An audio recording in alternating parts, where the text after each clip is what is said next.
art lab wanted to get you guys going on the next step. I realized on the last video that I forgot to show you how to do a repair. So I'm going to show that to you real quick and then we'll jump on to our next step. So if you have a piece that broke off, so maybe this piece was supposed to be here and it broke off when you were cutting it. So same method that we use when we attach these pieces together. You're just going to decide where it needs to go back, add some Elmer's glue to it. Open up the glue first.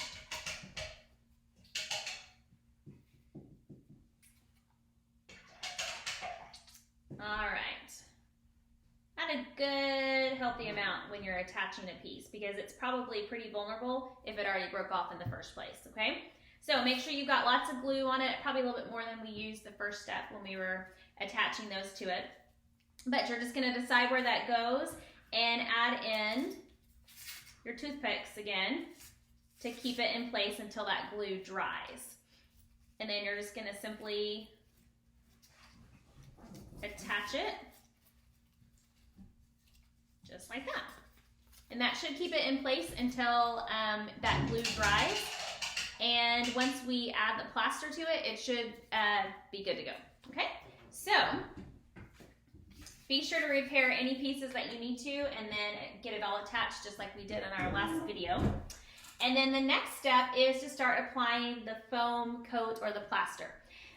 You may have some, get this a little bit closer, some little fuzzies from cutting it. So before you do your plaster, you're gonna wanna just gently rub your hand and just kind of smooth out all of your little fuzzies. Just make sure you do it gently. You don't want to take off more than you need to. So just gently rubbing it till you get it nice and smooth where you feel good about it. You can also take a little bit of, if you've got like a really delicate spot, you could take a little bit of sandpaper and gently do that. But for the most part, fingers work pretty good getting those little crumbs off. Okay, once you feel good about that, then you're ready to start your plaster. So in your packet that you pick up, you're gonna have a plastic baggie of some powder, and I will have instructions listed on how to mix that. You're gonna wanna mix and start with a pretty small cup of it. So I'm gonna have a cup in there for you and a plastic knife to mix with. And you're just gonna be adding water to it, okay? So make sure you follow the instructions though closely on mixing. If you add too much water to it, it doesn't work very successfully. So make sure you follow those instructions. Once you've got it mixed up, remember you're gonna start with just a small cup of it. That may be enough for your whole project depending on your size of it, but you wanna start small in case you have an oops in your mix up, then you at least have a little bit more to remix again. Okay, so the goal is to coat this whole project with this plaster. The reason for that, one, is it makes it stronger. Two, it makes it where you can paint on it. Styrofoam is super hard to paint on. It doesn't stick well and it doesn't coat well. So by applying this coat on top of it, and you can kind of see where I already did a little bit down there, it kind of changes the color of it a little bit, kind of a creamy color instead of the white. But it allows you to have a surface to paint on, okay? So what I found easiest is to start applying it with that plastic knife, and it's pretty liquidy. And I'm just gonna kind of drip it on there, spread it a little bit to smooth it with my knife. And I'm just gonna kind of work in a small area at a time. You'll wanna have work on a surface that can get drips because it's a little bit drippy.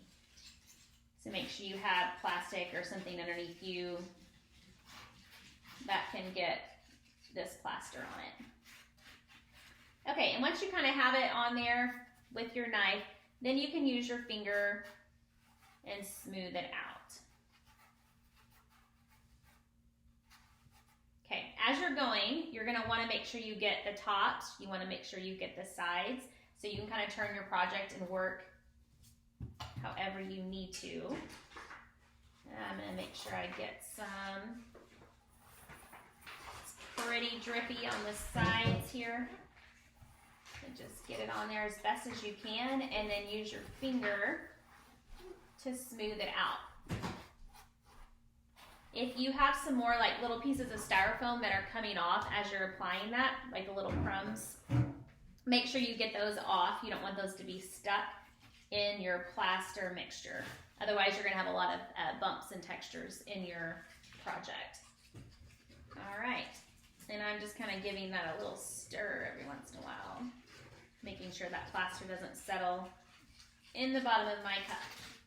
So I'm still just taking little scoops, getting the top of that applied. Where your pieces are jointed together, make sure you really get the plaster in there. And it's okay to even use your finger and kind of just scoop it and smooth it on there. As that plaster sits on there and dries, you'll start seeing it harden up.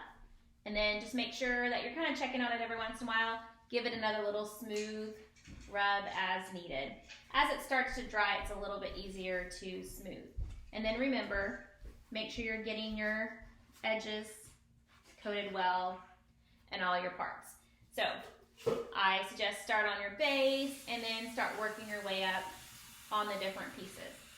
Making sure to smooth it as you go. And then just check your base as it drips down onto it that you get it smoothed out really nice. Okay, once you get the whole thing coated, you may want to work in sections.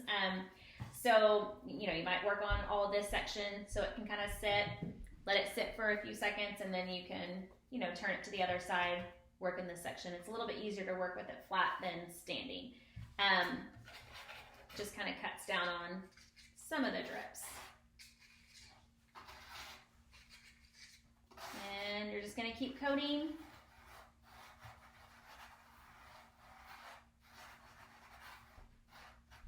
Where your toothpicks are, make sure you get a nice coating there so it covers up any of those holes from your toothpicks.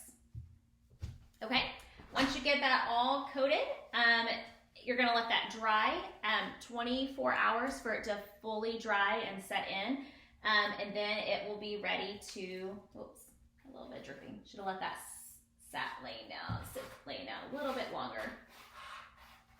Turn that back on its side. Okay, holler if you have any questions. I'll talk to you guys soon on your next step, which is going to be painting.